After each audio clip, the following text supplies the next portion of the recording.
Hello friends, welcome to Day Trader Telugu and good evening. Sensex 1961 points gain అయ్యి 79,117 దగ్గర close అయితే Nifty 557 points gain అయ్యి 23,907 దగ్గర close అయింది. వెరస్ బ్యాంక్ నిఫ్టీ 762 పాయింట్స్ గెయిన్ అయ్యి 51,135 దగ్గర క్లోజ్ అయింది. ఐ థింక్ నేనే కాదు మీరు కూడా చాలా డేస్ బ్యాక్ నుంచి నిఫ్టీ 2%, 2.5% పెరగడం ఈ మధ్య కాలంలో అయితే చూసుండరు. ఆల్మోస్ట్ నవంబర్ 12th లోస్ ఏవైతే ఉన్నాయో, even November 4th and November 5th lows ఏవైతే ఉన్నాయో ఆ పాయింట్స్ కి సింగిల్ డే లో ఫ్రమ్ అరౌండ్ 23,200-300 లెవెల్స్ నుంచి మార్కెట్ స్ట్రాంగ్ గా అప్ సైడ్ అయితే మూవ్ అయింది. టెక్నికల్ గా ఇది ఒక ఇంపార్టెంట్ సపోర్ట్ 23,300 to 23,500. ఈ 200 పాయింట్ జోన్ ఇంపార్టెంట్ జోన్ అన్న విషయం అయితే మోస్ట్లీ అందరి మార్కెట్ పార్టిసిపెంట్స్ కూడా ఐడియా ఉంది. బట్ మార్కెట్ ఇంత స్ట్రాంగ్ గా ర్యాలీ అవ్వడానికి కొన్ని ఇంపార్టెంట్ రీజన్స్ ఉన్నాయి. అండ్ కమింగ్ టైమ్స్ లో కూడా ఫర్దర్ గా మార్కెట్ రిలేటెడ్ గా ఏ పాయింట్స్ ని మనం అబ్జర్వ్ చేయాలని తెలుసుకోవడం కూడా, ఈ పాయింట్ లో తెలుసుకోవడం కూడా చాలా ఇంపార్టెంట్. స్టెప్ బై స్టెప్ మాట్లాడుకునే ప్రయత్నం చేద్దాం. ప్రతిసారి లాగే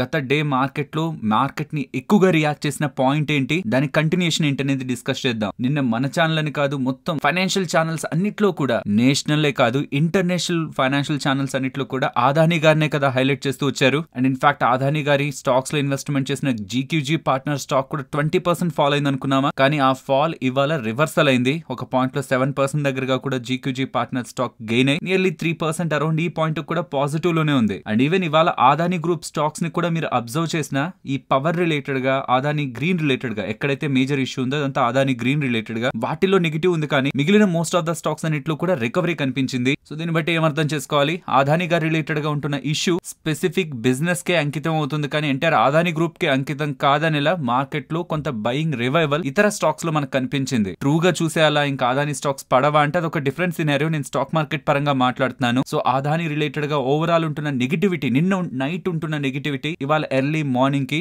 మోస్ట్ ఆఫ్ ద సినారియోస్ పరంగా అయితే చేంజ్ అయింది. అంటే అదానీ గారి రిలేటెడ్ గా థీమ్ చేంజ్ అయిపోతే మార్కెట్స్ పెరిగిపోవాలా అంటే, మీరు నిన్నటి వీడియో స్టార్టింగ్ లో గమనిస్తే ఒక అదానీ గారి ఇష్యూ తప్పితే మిగిలిన చాలా పాయింట్స్ నేను మెన్షన్ చేశాను. ఎందుకు ఈ పాయింట్ లో మనం మార్కెట్ ని పాజిటివ్ గా చూడాలని. ఎంటైర్ మార్కెట్ అనాలిసిస్ అంతా మీరు అబ్జర్వ్ చేస్తే మార్కెట్ రీసెంట్ టైమ్స్ లో ఉంటున్న వేరియస్ థింగ్స్ ని మనం బేస్ చేసుకొని ఇక్కడ నుంచి మార్కెట్ రిలేటెడ్ గా పాజిటివ్ గా చూడొచ్చు. ఇప్పుడు ఉంటున్నది important level 23,300 to 500. Long term లో ఇన్వెస్ట్మెంట్ రిలేటెడ్ గా చూడాలనుకుంటున్న వాళ్ళు మార్కెట్ ని పాజిటివ్ గానే ప్రెసెంట్ ఉంటున్న ఆస్పెక్ట్స్ లో చూడాలి. ఈ అదానీ రిలేటెడ్ గా ఉంటున్న ఇష్యూ ఎప్పుడు మనకి క్లారిటీ వస్తుందో తెలియదు, కానీ ఆస్పెక్ట్స్ పాజిటివ్ గా ఉన్నాయని మాట్లాడుకున్నాం. ఆ అదానీ ఇష్యూ రిలేటెడ్ గానే నిన్న మన మార్కెట్ గ్యాప్ అప్ అవ్వాల్సింది కాస్త గ్యాప్ డౌన్ అయి ఫాల్ అయింది. ఇప్పుడు అదానీ రిలేటెడ్ గా ఉన్న ఇష్యూ ఏం మనకి న్యూట్రల్ అయిపోలేదు, ఆర్ అతనేం తప్పు చేయలేదని తీర్పు కూడా ఏం రాలేదు. యుఫోరియా కాస్త కొంత తగ్గుముఖం పడుతూ ఉండేసరికి, ఆ సెల్లింగ్ సెంటిమెంట్ కొంత తగ్గేసరికి ఓవరాల్ మార్కెట్ రిలేటెడ్ గా ఉంటున్న రియల్ పిక్చర్ ఇవాళ కొంత అరైజ్ అయ్యేందుకు ప్రయత్నించింది.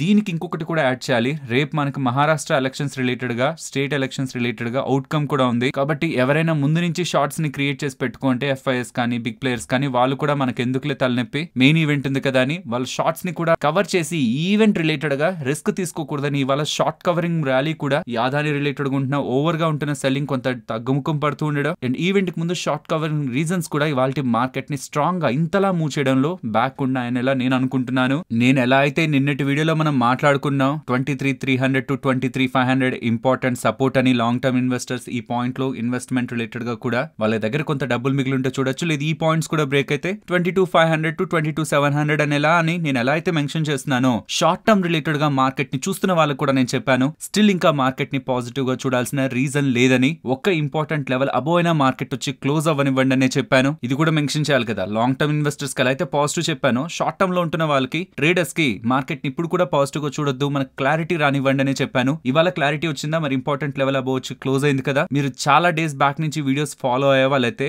ఏదైనా ఒక ఇంపార్టెంట్ లెవెల్ మార్కెట్ అబోవ్ వచ్చి క్లోజ్ అయితే అది 1 day కాదు, మనం 2 days గమనిస్తాం. ఎందుకంటే షార్ట్ కవరింగ్ రీజన్స్ అని, ఆర్ ఇంకేదైనా ఈవెంట్ రిలేటెడ్ గా, ఈవెంట్ బేస్డ్ గా 1 day మార్కెట్ మూవ్ అవ్వచ్చు. బట్ దాని ఫాలో అప్ కూడా, దాని నెక్స్ట్ డే కూడా మార్కెట్ పాజిటివ్ గా ఉంటూ ఇంపార్టెంట్ లెవెల్స్ అబోవ్ క్లోజ్ అవుతుంటే దెన్ ఈ వచ్చి క్లోజ్ అయిన దానికి మనం ఇంపార్టెన్స్ ని పెంచొచ్చు. సో మండే మార్కెట్ ఇంకెక్కడికి పెరగబలేదు, ఇంకే లెవెల్ ని బ్రేక్ చేయాల్సిన నీడ్ లేదు. అట్లీస్ట్ ఇక్కడ క్లోజ్ అవుతున్నా సరే షార్ట్ టర్మ్ రిలేటెడ్ గా ఉంటున్న ట్రేడర్స్ ఇప్పటి వరకు మార్కెట్ రిలేటెడ్ గా ఏదైతే నెగిటివ్ చూడాలి అనుకుంటూ వస్తున్నామో దాన్ని మనం పాజిటివ్ సైడ్ మార్చుకునేందుకు ప్రైస్ యాక్షన్ మనకి చిన్న కన్ఫర్మేషన్ ఇస్తున్నట్లయితే మనం ఆలోచించవచ్చు. మరి ఏంటి, మార్కెట్ పెరిగింది కాబట్టి అన్ని పాజిటివ్స్ ఏనా, మార్కెట్ లో నెగిటివ్స్ ఏం లేవా? ఉన్నాయి. రష్యా వాళ్ళు ఎక్స్పెరిమెంటల్ గా బాలిస్టిక్ మిసైల్ ని యుక్రెయిన్ మీదకి వదిలారు. ఇదే ప్రాబ్లం. మార్కెట్ పాజిటివ్ గా ఉందనుకోండి, మిసైల్ వదిలినా పట్టించుకోదు. లేదనుకోండి, మిసైల్ ని వదులుతారనే ఒక మాటతో కూడా పడిపోయిందనేలా మార్కెట్స్ మనకు కనిపిస్తూ ఉంటాయి. బట్ ఇక్కడ ఒక ఇంపార్టెంట్ ఆస్పెక్ట్ గుర్తుంచుకోవాలి. ప్రెసెంట్ యుఎస్ రిలేటెడ్ గా ఏం జరుగుతున్నట్లు కనిపిస్తుందంటే, అంత ఘోర పరాజయం పొందేసరికి ప్రెసెంట్ ఉంటున్న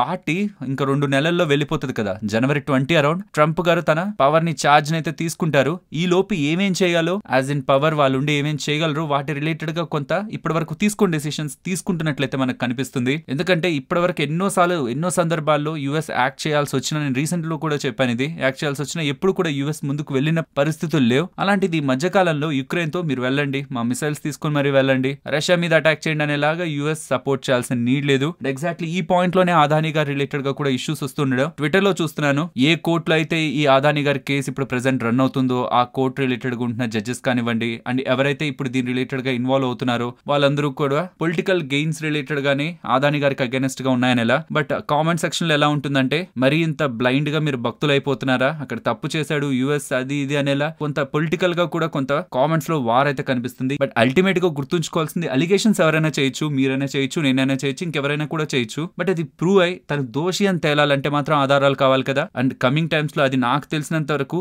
అక్కడైతే డిలే అవ్వదు అనుకుంటున్నాను, త్వరగానే దాని రిలేటెడ్ గా తీర్పు అయితే వస్తుంది అనుకుంటున్నాను. అండ్ ఇన్ ఫ్యాక్ట్ ఇంకొక ఇంపార్టెంట్ థింగ్ కూడా చెప్పాలి, ఎస్ఈసి ఉంది కదా. ఈవెన్ నిన్న కూడా అదానీ గారి టాపిక్ లో ఎస్ఈసి గురించి మాట్లాడుకున్నామా. ఎస్ఈసికి సంబంధించిన చైర్మన్ గ్రే గారు కూడా ఆఫ్టర్ ట్రంప్ గారు వచ్చాక చైర్ నుంచి పక్కకు వెళ్తారనేలాగా డేటా అయితే మనకు కనిపిస్తూ ఉంది. సో తను పక్కకు వెళ్లే లోపే నెక్స్ట్ 2 months లోపే ఏవేవైనా చేయాలనుకుంటే, ప్రెసెంట్ రూలింగ్ లో ఉంటున్న పార్టీ ఎలాగో వెళ్ళిపోతుంది కాబట్టి 2 months లో వెళ్ళిపోతుంది కాబట్టి వాళ్ళు ఏమైనా చేయాలనుకుంటే, ఎస్ఈసి వాళ్ళు ఏమైనా చేయాలనుకుంటే, అంటే అదానీ గారి మీద కక్ష అనేది మాత్రం నా పాయింట్ కాదు, కానీ వాళ్ళ ఆస్పెక్ట్స్ లో ఏదైనా ఉండాలనుకుంటే వాళ్ళ డెసిషన్స్ తీసుకుంటున్నారనేలా సోషల్ మీడియాలో కథనాలు వస్తూ ఉండడం కూడా వీటిని కూడా కొంత మార్కెట్ నమ్మినట్లయితే కనిపిస్తుంది. లేకపోతే ఓవర్ నైట్ లో అదానీ గారి రిలేటెడ్ గా ఉంటున్న ఇష్యూ పై కంప్లీట్ గా టర్న్ అరౌండ్ మనకు అంత సెల్లింగ్ తర్వాత ఇవాళ బయింగ్ లో క్లోజ్ అవుతుండడం most of the stocks. At least ఒక బెనిఫిట్ ఆఫ్ డౌట్, సరే వెయిట్ చేద్దాం, తన దోషం తేలితే అప్పుడు రియాక్షన్ చూపిద్దాం, ఈ లోపు కొంత వెయిట్ చేద్దాం అనేలా వెయిట్ మోడ్ లోకి మార్కెట్ వెళ్తున్నట్టు ఆ గ్రీన్ ఎనర్జీ స్టాక్స్ కాకుండా మిగిలిన స్టాక్స్ పరంగా బ్రాండ్ వాల్యూ పరంగా వెయిట్ మోడ్ లోకి మార్కెట్ వెళ్తున్నట్లయితే ఇవాళ మనం అర్థం చేసుకోవచ్చు. లెట్స్ సీ ఈ పొలిటికల్ ఈ థింగ్ అంతా కూడా మనకి జనవరి 20 ఎండ్ అవుతుంది. అండ్ ఇంకొకటి కూడా, వన్స్ ట్రంప్ గారు చార్జ్ తీసుకుంటే ఈ వార్ ని ఎండ్ చేస్తానని, ఈ రష్యా యుక్రెయిన్ వార్ ని ఎండ్ చేస్తానని, మోస్ట్ ఆఫ్ ద అన్సర్టనిటీస్ కూడా ఎండ్ చేస్తానని తను ప్రీవియస్ గా చాలా సార్లు చెప్పారు. కాబట్టి ఈవెన్ ఇప్పుడు రష్యా మిసైల్ వదిలిందన్నా లేకపోతే యుక్రెయిన్ దాడి చేసిందన్నా ఏదైనా సరే మార్కెట్ ఓకే, ఏది జరిగినా జనవరి 20 వరకే కదా, తర్వాత ట్రంప్ వచ్చి వీళ్ళిద్దరిని సెటిల్ చేస్తాడులే అని ఒక ఎక్స్పెక్టేషన్ తో ఉంటది. ఇది కూడా గుర్తుంచుకోవాలి. సో ఇన్ ఫ్యూచర్ ఒకవేళ సడన్ గా యుక్రెయిన్ వాళ్ళు దాడి చేశారు, రష్యా వాళ్ళు దాడి చేశారు అనగానే మార్కెట్ పడింది అనుకోండి, కంగారు పడకండి. ఇదంతా షార్ట్ టర్మ్ లో జనవరి 20 వరకు జరుగుతుండే యుఫోరియా. యుఎస్ లో ఉంటున్న గవర్నమెంట్ కూడా 20 లోపు యుక్రెయిన్ కి ఎంత సపోర్ట్ చేస్తే అంత చేయాలనేలా కొంచెం యుద్ధం రిలేటెడ్ గా ముందుకు తీసుకువెళ్ళిన మార్కెట్ పడిన గుర్తుంచుకోండి, వాళ్ళు టెంపరరీ. బైడెన్ గారి ప్రభుత్వం ప్రెసెంట్ టెంపరరీ, నెక్స్ట్ రాబోతున్నది ట్రంప్ గారి ప్రభుత్వం. ట్రంప్ గారికి పుతిన్ గారికి ఉన్న టైస్ వేరు, అండ్ రష్యా యుక్రెయిన్ రిలేటెడ్ గా ఉంటున్న ఇష్యూకి తనకుంటున్న వ్యూ వేరు. సో అలాంటి ఫాల్స్ అన్ని కూడా మనకి buying opportunity for the long term. But short term కి అయితే మళ్ళీ చెప్తున్నాను, ఇంపార్టెంట్ లెవెల్ అబౌవ్ వచ్చి క్లోజ్ అయింది. యూజువల్ గా అయితే ఇది మనం పాజిటివ్ గానే తీసుకోవాలి. బట్ 1 day లో ఇంత మూవ్ వచ్చింది, మేబీ అది షార్ట్ కవరింగ్ అవ్వచ్చు. ఆ అదానీ గారి రిలేటెడ్ గా నిన్నటి ఎక్సెసివ్ సెల్లింగ్ కి ఇవాళ కొంత కవర్ అప్ అయ్యిండొచ్చు. కాబట్టి మార్కెట్ లో నిన్న ఏ స్టాక్స్ అయితే ఎక్కువ ఫాలో అయ్యో వాటిలో ఇవాళ కూడా మంచి రికవరీ. ఎక్సెప్ట్ అదానీ స్టాక్స్, మీరు పిఎస్యూ స్టాక్ ని తీసుకోండి, ఎస్బీఐ తీసుకోండి, మిగిలిన స్టాక్స్ తీసుకోండి, మంచి రికవరీ కనిపించింది. అక్రాస్ ద సెక్టర్స్ ఇవాళ బయింగ్ కనిపించింది. షార్ట్ కవరింగ్ కూడా మహారాష్ట్ర ఎలక్షన్స్ రిలేటెడ్ గా కూడా అయ్యిండొచ్చు. కాబట్టి వీటన్నిటికీ ఇంకొక డే క్లోజింగ్ మనకు కనిపిస్తే షార్ట్ టర్మ్ రిలేటెడ్ గా మనం పాజిటివ్ గా చూడడానికి మార్కెట్ లో మనకి బేస్ అయితే కనిపిస్తుంది. అండ్ చాలా టైం బ్యాక్ నుంచి నేను 2 things గురించి రిపీటెడ్ గా మాట్లాడుతూ వస్తున్నాను. ఒకటి డాలర్ ఇండెక్స్, ఇంకొకటి బాండ్ డీల్స్. బాండ్ డీల్స్ అలానే ఉన్నాయి, కానీ డాలర్ ఇండెక్స్ మాత్రం ఓవర్ నైట్ లో కొంత స్ట్రాంగ్ గానే పెరిగింది. ఇది మంచిది కాదు. ఇన్ఫాక్ట్ ఇది యుఎస్ మార్కెట్స్ కి మంచిదే, మన ఐటీ స్టాక్స్ కి మంచిదే, మన ఫార్మా స్టాక్స్ కి మంచిదే, ఎక్స్పోర్ట్ చేస్తున్న వాళ్ళకి మంచిదే. బట్ మన Indian equity markets, overall Indian equity markets కి మంచిది కాదు. కాబట్టి మీరు గమనించండి, రీసెంట్ టైమ్స్ లో నిఫ్టీ డౌన్ సైడ్ కి మూవ్ అవుతూ ఐటీ మాత్రం పాజిటివ్ గా మూవ్ అవుతుంటుంది because of this dollar index. Overall markets కి నెగిటివ్, పర్టికులర్ గా బ్యాంకింగ్ స్పేస్ కి నెగిటివ్, పాజిటివ్ వరకు ఐటీ అండ్ ఫార్మాకి. ఇక గ్లోబల్ మార్కెట్స్ విషయానికి వస్తే గ్లోబల్ మార్కెట్స్ ఇవాళ బెటర్ గానే ఉన్నాయి, ఈ గ్రీన్ మోడ్ లోనే ఉన్నాయి. ఈ చైనా, హాంకాంగ్ మార్కెట్స్ తప్పించి రెస్ట్ ఆఫ్ ద మార్కెట్స్ అన్ని కూడా బెటర్ గా ఉన్నాయి. యుఎస్ కి సంబంధించిన జాబ్లెస్ క్లెయిమ్స్ డేటా వచ్చింది, ఎక్స్పెక్టెడ్ కంటే బెటర్ ఉంది. 220,000 దగ్గరగా, అంటే 220,000 దగ్గరగా జాబ్స్ కోల్పోతారు, కోల్పోయిన వాళ్ళు జాబ్లెస్ క్లెయిమ్స్ చేసుకుంటారు అనే ఒక డేటా నుంచి, ఎక్స్పెక్టేషన్స్ నుంచి 213,000 జాబ్లెస్ క్లెయిమ్స్ చేస్తూ ఉండడం, జాబ్స్ రిలేటెడ్ గా కొంత బెటర్ డేటా వస్తున్నట్లయితే మనం ఎక్స్పెక్ట్ చేయొచ్చు. బట్ అల్టిమేట్ గా రేపు మనకి మహారాష్ట్ర ఎన్నికల రిలేటెడ్ గా కౌంటింగ్ అయితే ఉంటుంది. ఇవాళ మార్కెట్ పెరిగిన విధానంలో కూడా మోస్ట్లీ బీజేపీకే మెజారిటీ వస్తుందనేలా మార్కెట్ ఎక్స్పెక్టేషన్ పెట్టుకుంది. లెట్స్ సీ ఇది ఫర్దర్ గా ఎలా రోల్ అవుట్ అవుతుంది. బీజేపీకి స్ట్రాంగ్ మెజారిటీ వస్తుందా, లేదంటే ఎక్స్పెక్టేషన్స్ గతంలో లాగా ఎగ్జిట్ పోల్స్ ఒకలా చెప్పి రియల్ ఎలక్షన్ నెంబర్స్ ఒకలాగా వచ్చాయా, అలాగా కంప్లీట్ కంప్లీట్ గా పిక్చర్ ఏదైనా చేంజ్ అవుతుందా? కంప్లీట్ పిక్చర్ ఏదైనా చేంజ్ అవుతుంటే మాత్రం అది మార్కెట్ కి నెగిటివ్, లేదా అలానే ఉంటే మాత్రం మార్కెట్ స్టెబిలైజ్ అవడం ఆర్ ఫర్దర్ గా ఉంటున్న నెంబర్స్ ప్రకారం స్ట్రాంగ్ గా ఉండడం కూడా జరిగే స్కోప్ ఉంది. అన్ని మాట్లాడుకున్నాం కానీ ఎఫ్ఐఎస్ ఒక సెల్లింగ్ గురించి మాట్లాడుకోలేదు, ఇంకా డేటా రాలేదు కాబట్టి. బట్ డేటా వచ్చినా సరే ఇమీడియట్ గా నేను మీకు అదే ఈ వీడియోలోనే యాడ్ చేసే చెప్తాను. ఈ మధ్య కాలంలో ఒక 4 రోజులు కాన్స్టెంట్ గా వాళ్ళ సెల్లింగ్ తగ్గిన తర్వాత నవంబర్ 12, 13, 14, 18 కాన్స్టెంట్ గా వాళ్ళ సెల్లింగ్ తగ్గిన తర్వాత రష్యా యుక్రెయిన్ క్రైసిస్ కారణంగా సడన్ గా పెరుగుండొచ్చు, అదాని గారి ఇష్యూ రిలేటెడ్ గా ఇంకా సడన్ గా పెరుగుండొచ్చు. సో ఈ రెండు కూడా ఈవెంట్ డేస్ అని మనం కన్సిడరేషన్ లోకి తీసుకొని పక్కకు పెడితే ఇవాళ ఎలా ఉందనేది ఇంపార్టెంట్. ఇంతలా ఉంది కదా బయింగ్ సెంటిమెంట్, ఇంతలా మార్కెట్ పెరిగిందని ఎలా మనకు కనిపిస్తుంది కదా. మరి దీని వెనక ఎఫ్ఐఎస్ ఒక ఫ్రెష్ బయింగ్ ఉందా ఆర్ ప్యూర్లీ ఇది ఒక షార్ట్ కవరింగ్? నెట్ పర్చేజ్ ఎంత ఉందనేది మనకు తెలియాలి. దీన్ని మనం ఫ్యూచర్స్ మార్కెట్ తో కూడా కొంత కోరిలేట్ చేసి చూస్తే అసలు రియాలిటీలో ఇవాళ యాక్టివిటీ ఎఫ్ఐఎస్ సైడ్ నుంచి ఎలా ఉందనేది అర్థమవుతుంది. యాజ్ ఆఫ్ నౌ వాళ్ళ ఎఫ్ఐఎస్ ఒక క్యాష్ నెంబర్ ఏమాత్రం 1000 crores బిలో ఇవాళ కనిపించినా నో డౌట్ ఈ రెండు నెంబర్స్ ని మనం పక్కకు పెట్టేసి 3000 to 2500, 1800, 1400 ఆర్ ఇప్పుడు ఆ 1400 ఆర్ బిలో మనకి ఏ నెంబర్ వస్తుందో దాన్ని కంటిన్యూషన్ గా తీసుకొచ్చి రెండు కూడా ఈవెంట్ రిలేటెడ్ ఉంటున్న నెంబర్స్ గా పక్కకు పెట్టి ఆ ట్రెండ్ అలాగే కొనసాగుతుందని ఒక పాజిటివ్ ఎక్స్పెక్టేషన్ ఎఫ్ఐఎస్ ఒక సెల్లింగ్ డేటాని బట్టి చూడొచ్చు. అది ఇవాళ రాబోతున్న ఎఫ్ఐఎస్ ఒక డేటాని బట్టి ఉంటుంది. అండ్ మరొకసారి చెప్తున్నాను, ఇది చాలా వీడియోస్ లో మీకు రిపీటెడ్ గా చూపించిన ఇమేజ్ మార్కెట్ క్రాష్ రిలేటెడ్ గా మాట్లాడుకున్న వీడియోలో చెప్పింది 23,300 to 23,500 ఇంపార్టెంట్ సపోర్ట్. ఆ సపోర్ట్ దగ్గరకు వచ్చినప్పుడు మన దగ్గర డబ్బులుంటే పెడతాం, లేదంటే వెయిట్ చేస్తాం. అక్కడి నుంచి కూడా ఫాలో అవుతుంటే అంటే ఈ 23,300 ని కూడా బ్రేక్ చేసి మార్కెట్ డైలీ క్లోజింగ్ బిలో ఇస్తే ఇప్పటివరకు ఇవ్వలేదు. ఇఫ్ ఒకవేళ ఇస్తే అది ఫర్దర్ గా ఇంకా సెల్లింగ్ ప్రెషర్ ఇంక్రీజ్ అవుతూ 22,500 వరకు రావడానికి ఛాన్స్ ఉంది. లాంగ్ టర్మ్ లో మార్కెట్ ని నమ్మే వాళ్ళకి ఆ లెవెల్స్ దగ్గరకు వస్తున్నప్పుడు వీలైతే డబ్బులు పెట్టడం లేదంటే వెయిట్ చేయడం ఈ రెండే వాళ్ళు తీసుకోగలిగే బెస్ట్ డెసిషన్స్ అవుతాయి. సో లాంగ్ టర్మ్ నిన్నటి వీడియోలో కూడా చెప్పాను, మీరు మార్కెట్స్ అంటే మీకు తెలియకుండా మార్కెట్స్ నమ్మాల్సిన నీడ్ లేదు, కానీ ఇండియన్ గ్రోత్ స్టోరీని నమ్మండి, ఇండియా నమ్మండి. అంటే దేశభక్తి ఇట్లా అని కూడా నేను చెప్పట్లేదు.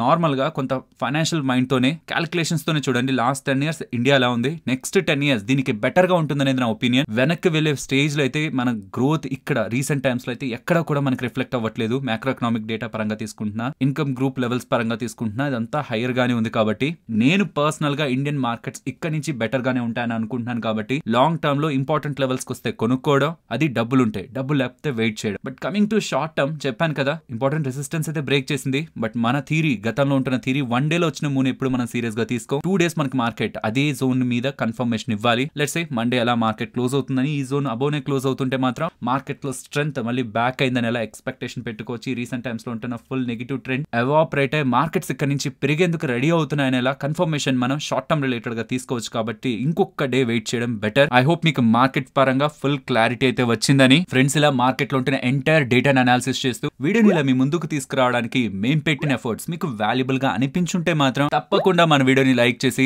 పెడుతున్న ఎఫర్ట్స్ ని ఎంకరేజ్ చేయండి. నెక్స్ట్ ప్రాజ్ గురించి మాట్లాడుకోవాలి. ప్రాజ్ వాళ్ళ మేనేజ్మెంట్ ఇన్వెస్టర్స్ కి స్ట్రాంగ్ కాన్ఫిడెన్స్ ని ఇస్తూ కమింగ్ టైమ్స్ లో మనం భారీగా గ్రో అవబోతున్నాం, బికాస్ మన ఇండస్ట్రీ స్ట్రాంగ్ గా గ్రో అవబోతుంది అనేలా స్టేట్మెంట్స్ చేశారు. ఆ స్టేట్మెంట్స్ ఏందో మాట్లాడుకుందాం. ఫైనల్ గా వీళ్ళు చెప్తున్నదైతే 2030 నాటికి 3 times దగ్గరగా ప్రెసెంట్ ఉంటున్న వీళ్ళ బిజినెస్ ని పెంచుతారని. బికాస్ ఇప్పటి వరకు మనం ఏం వింటూ వచ్చాం ప్రాజ్ రిలేటెడ్ గా, గవర్నమెంట్ ఇథనాల్ బ్లెండింగ్ రిలేటెడ్ గా స్ట్రాంగ్ గా ఫోకస్డ్ గా ఉంది. దాని కారణంగా షుగర్ కేన్ ద్వారా ఇథనాల్ యొక్క ప్రొడక్షన్ కోసం షుగర్ మిల్స్ అంతా ఇథనాల్ యొక్క మ్యానుఫాక్చరింగ్ ప్లాంట్స్ ని పెట్టాలని ప్రయత్నిస్తాయి. అందులో ప్రాజ్ రిలేటెడ్ గా అడ్వాంటేజ్ ఉంటుంది, బికాస్ వీళ్ళు ఈపీసీ సర్వీసెస్ ని ప్రొవైడ్ చేస్తారు కాబట్టి అనే ఒక థీమ్ ఇప్పటి వరకు రన్ అవుతూ వచ్చింది. బట్ గతంలో కూడా వీళ్ళ రిలేటెడ్ గా not only ethanol business, various other divisions ఉన్నాయి. అందులో సస్టైనబుల్ ఏవియేషన్ ఫ్యూయల్ కానివ్వండి, బయోపాలిమర్స్, హై ప్యూరిటీ సిస్టమ్స్ కానీ, వేస్ట్ వాటర్ ట్రీట్మెంట్ కానీ, ఇలా వేరియస్ లైన్స్ ఆఫ్ బిజినెస్ వీళ్ళకున్నాయి. వాటి గురించే వాళ్ళు ఈ రోజు ప్రస్తావిస్తూ నాట్ ఓన్లీ ఇండియా, గ్లోబల్ గా ఉంటున్న చాలా కంపెనీస్ అంతా కలిసి 2030 నాటికి 25 లక్షల కోట్ల దగ్గరగా ఈ క్లీన్ ఎనర్జీ స్పేస్ లో ఇన్వెస్ట్మెంట్ చేయబోతున్నారని.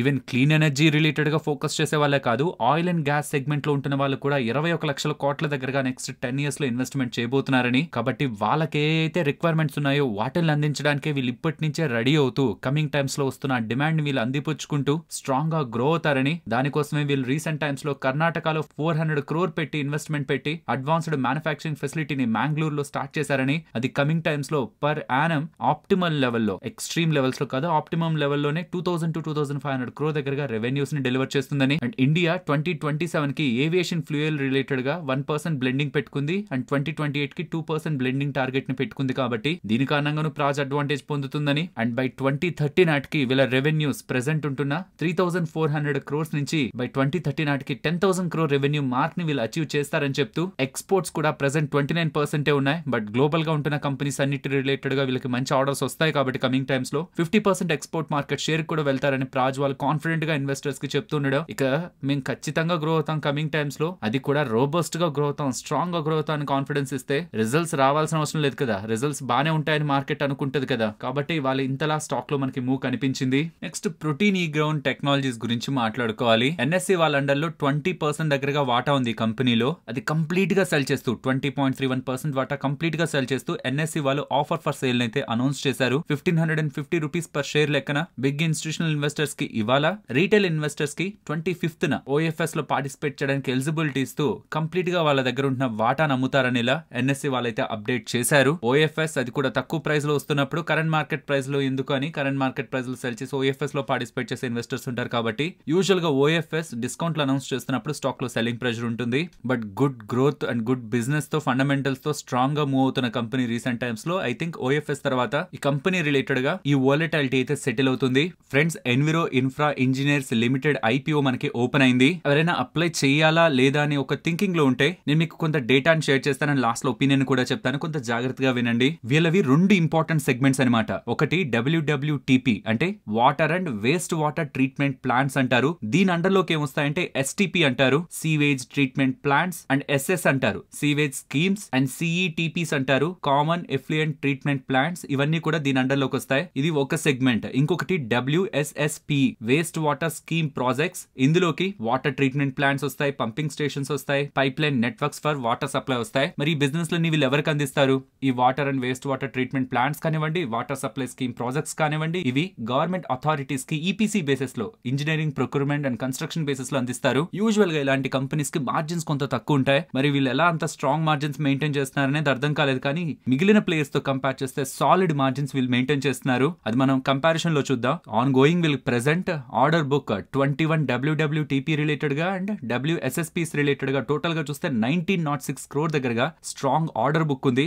FY25 ఎస్టిమేట్స్ ప్రకారం వీళ్ళ టాప్ లైన్ 55 to 75% తో గ్రో అవుతుందని, and profit after tax 160 to 180% తో గ్రో అవుతుందని. ఇలా విత్ స్ట్రాంగ్ బ్యాలెన్స్ షీట్ మొత్తం కూడా అంత ఫెయిర్ గా పాజిటివ్ గా అయితే కనిపిస్తుంది. అండ్ యూజువల్ గా ఐపీఓ వచ్చే ముందు యాంకర్స్ కి అంటే పెద్ద పెద్ద ఇన్వెస్టర్స్ కి ఇస్తారు కదా, మీరు కావాలంటే అప్లై చేయండి అని. దాంట్లో క్వాంట్ వాళ్ళు పార్టిసిపేట్ చేశారు, మోతిలాల్ వాళ్ళు పార్టిసిపేట్ చేశారు, సింఘానియా అండ్ మధుకేలా గారు కూడా పార్టిసిపేట్ చేసినట్లు డేటా అయితే కనిపిస్తుంది. స్ట్రాంగ్ యాంకర్ బుక్ డేటా అయితే కనిపిస్తుంది. చిన్న ఐపీఓ.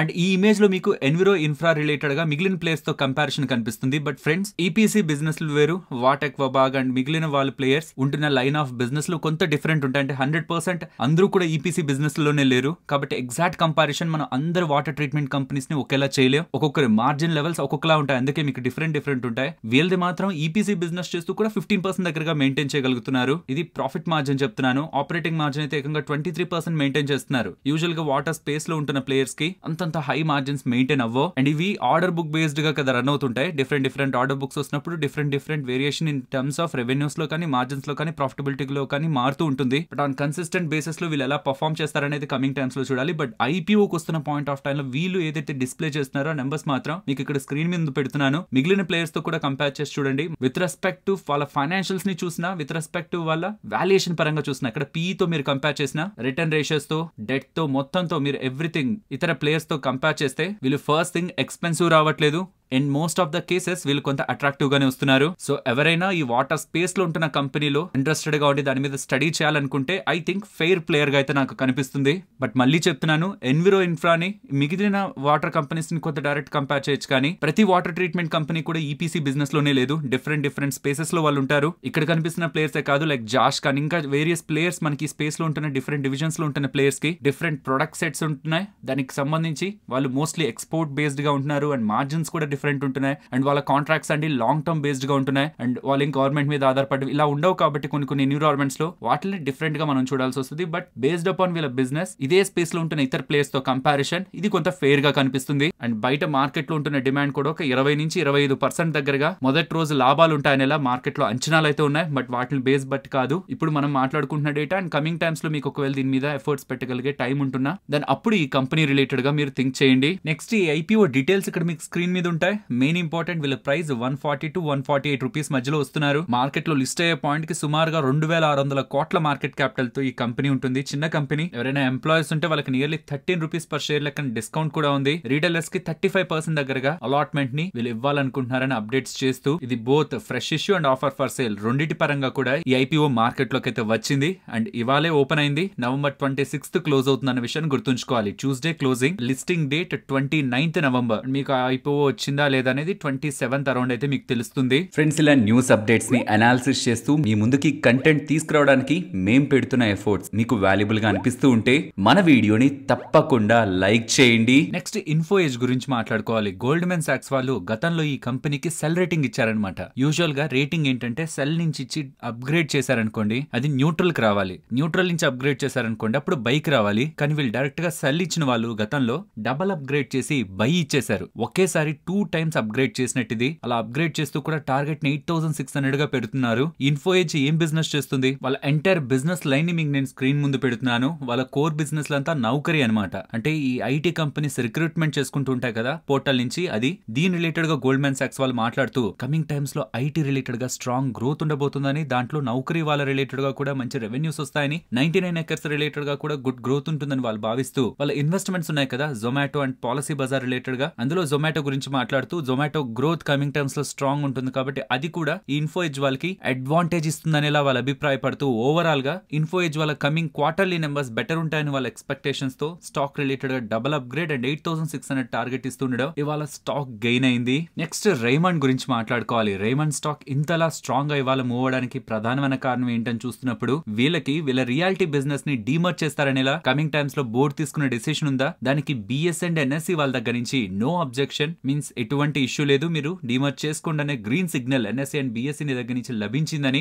అప్డేట్స్ చేస్తున్నారు. గతంలోనే వీళ్ళ లైఫ్ స్టైల్ బిజినెస్ ని డీమర్జ్ చేశారు. రియాలిటీ బిజినెస్ ని కూడా డీమర్జ్ చేస్తారని చెప్పారు. దాని రిలేటెడ్ గా ప్రాసెస్ లోనే ఇప్పుడు ఎన్ఎస్సి అండ్ బిఎస్సి దగ్గర నుంచి నో అబ్జెక్షన్ అయితే వీళ్ళకి లభించింది. ఇలా వీళ్ళు డీమర్జ్ చేయాలి, రియాలిటీ బిజినెస్ ని డీమర్జ్ చేయాలని July 4, 2024 డెసిషన్ తీసుకున్నారు. నెక్స్ట్ కైటెక్స్ వాళ్ళు బోనస్ అయితే అనౌన్స్ చేశారు 2:1 లో. అంటే ఎవరెవరి దగ్గర అయితే ఒక స్టాక్ ఉంటుందో వాళ్ళకి కొత్తగా 2 న్యూ స్టాక్స్ వచ్చి యాడ్ అవుతాయి. టోటల్ గా ఒక్క స్టాక్ 3 స్టాక్స్ గా మారుతుంది. నెక్స్ట్ నేషనల్ ఫెర్టిలైజర్ లిమిటెడ్ గురించి మాట్లాడుకోవాలి. వీళ్ళు నానో యూరియాలోకి ఎంటర్ అవుతున్నట్టు, వీళ్ళ నంగల్ ప్లాంట్ ఉంది కదా, అలా ఈ పంజాబ్ లో ఉంటున్న వీళ్ళ ప్లాంట్ రిలేటెడ్ గా వీళ్ళు నానో యూరియాని ప్రొడ్యూస్ చేస్తారని, స్పేస్ లోకి వీళ్ళు ఎంటర్ అవుతున్నారని ఇలా నేషనల్ ఫెర్టిలైజర్స్ వాళ్ళైతే అప్డేట్ చేస్తున్నారు. ఇది చాలా important space, nano urea space. ఇది మంచి డిమాండ్ ఉంటున్న స్పేస్ కాబట్టి ఇది ఎంటర్ అవుతున్నారనేసరికి స్టాక్ వాళ్ళ గెయిన్ అయింది.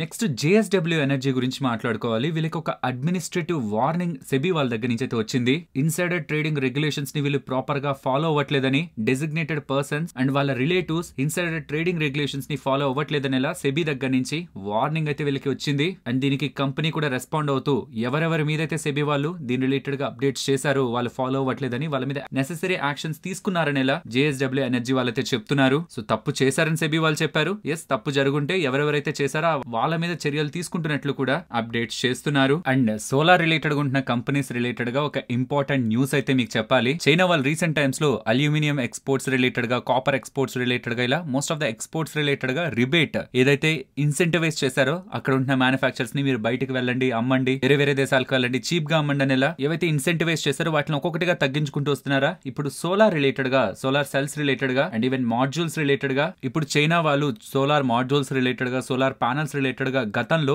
ఒకవేళ సేల్ చేస్తే ఇతర కంట్రీస్ వాళ్ళకి సేల్ చేస్తే 13% దగ్గరగా ట్యాక్స్ రిబేట్ ఇచ్చేవాళ్ళు. ఇప్పుడు దాన్ని కట్ చేస్తూ 9% కి తీసుకొచ్చారు. ఇది December 1st నుంచి అమలవుతుంది. దీని కారణంగా ఇండియన్ మ్యానుఫాక్చరర్స్ ఎవరెవరైతే సోలార్ కి చైనా మీద డిపెండ్ అయ్యారో వాళ్ళకి సోలార్ మాడ్యూల్స్ రిలేటెడ్ గా 12 to 18 పైస్ పెరుగుతుంది. ఇది ఖచ్చితంగా వాళ్ళ ప్రాఫిట్స్ అయితే ఇంపాక్ట్ చేస్తుంది. ఇక్కడ ఏ కంపెనీస్ ఇంపాక్ట్ అవుతాయంటే ఎవరెవరైతే బ్యాక్వర్డ్ ఇంటిగ్రేషన్ లోకి వెళ్లకుండా చైనా మీదే ప్యూర్ గా డిపెండ్ అవుతూ ఉన్నారో, కమింగ్ టైమ్స్ లో చైనా వాళ్ళ రిబోట్స్ ని ఇంకా తగ్గిస్తూ వెళ్తే మాత్రం వాళ్ళకి డైరెక్ట్ ఇంపాక్ట్ అయితే ఉంటుంది. బట్ కంపెనీస్ రీసెంట్ టైమ్స్ లో లైక్ వారే ఎనర్జీస్ రిలేటెడ్ గా ఉంటున్న ఐపీఓ లో కూడా చెప్పాను కదా, వాళ్ళు బ్యాక్వర్డ్ ఇంటిగ్రేట్ అవుతున్నారు. దాని కారణంగా మార్జిన్స్ ఇంప్రూవ్ అవుతాయి, చైనా మీద డిపెండెన్సీ తగ్గుతుందని. ఇదేమి ఇంకా మనకు ఆపరేషన్స్ లోకి వచ్చేలేదు, కమర్షియల్ ప్రొడక్షన్ ఇక్కడ జరగట్లేదు. బట్ స్టిల్ వాళ్ళ ప్రాసెస్ లో ఉన్నారు. నెక్స్ట్ 1-2 years వాళ్ళ స్కేల్ అప్ ని చేసుకోగలరేమో వాళ్ళ రిలేటెడ్ గా బ్యాక్వర్డ్ ఇంటిగ్రేషన్ కి. బట్ ఈ లోపు వీళ్ళ రిలేటెడ్ గా ఉంటున్న మార్జిన్స్ డ్యూ టు చైనా వాళ్ళు తీసుకుంటున్న రిబేట్ కట్ కారణంగా 13% నుంచి 9% కి తీసుకుంటున్న కట్ కారణంగా ఇంపాక్ట్ అయ్యే ఛాన్సెస్ ఉంటాయి. కాబట్టి ఇవాళ స్టాక్ మార్కెట్ అంత భారీగా పెరుగుతున్నా ఇవాళ వారే ఎనర్జీస్ లో పెద్దగా మూవ్ మనకి కనిపించలేదు.